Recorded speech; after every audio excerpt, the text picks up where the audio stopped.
Okay, so now here we go with this super thick mix. The spray bottle has given me some more time, and we're going to do the rocks now. So I've done this quite a few times, so I think I've got a feel for it now, but at first it really might not work well for you. So stick with it, persevere, and I'll just spray that a bit more. Oh, and we're getting a bit of texture. Now you want some rocks, but you don't want too many, and getting that balance is where the art comes in. Learning how to add enough but not too many and not too little, and it can be difficult. Now I'm going to scrape out the tops of the rocks. Now this timing is super important, and I think it's still a bit too wet, so while I'm waiting I'm going to try and add a little bit of texture. Well, that's too watery, bit thicker. I'm going to try and add like some not texture really, but some shadows in the grass, which is going to make it look a bit more interesting. Wow, it's really dried down here, so I need to wet down at the bottom here. It's so essential to have a spray bottle. So as you can see, I'm doing these little marks suggesting shadows, and the important point about this to remember is the further away these shadows are, the more they're going to be just like a thin line like that, and the closer they are, the deeper they're going to be, the more they're going to come down like this. That's probably too much, to be honest, and that will do. And some of these have got a bit mixed up with the rocks, but I think we can get away with it. Okay, let's see if we can scrape out. I think here we can. Now, as you can see, I'm really pressing down here. And that's worked out wonderful.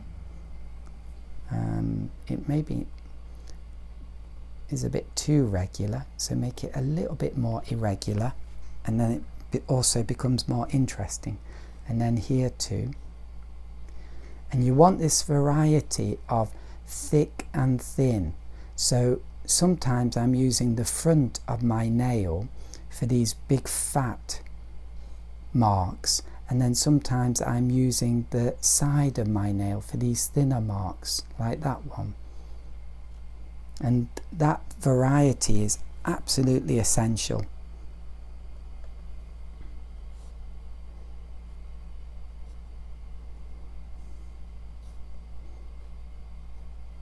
And one thing you'll find, as you get good at this, you'll just go crazy and do too much. And I've actually probably done too much here, to be honest.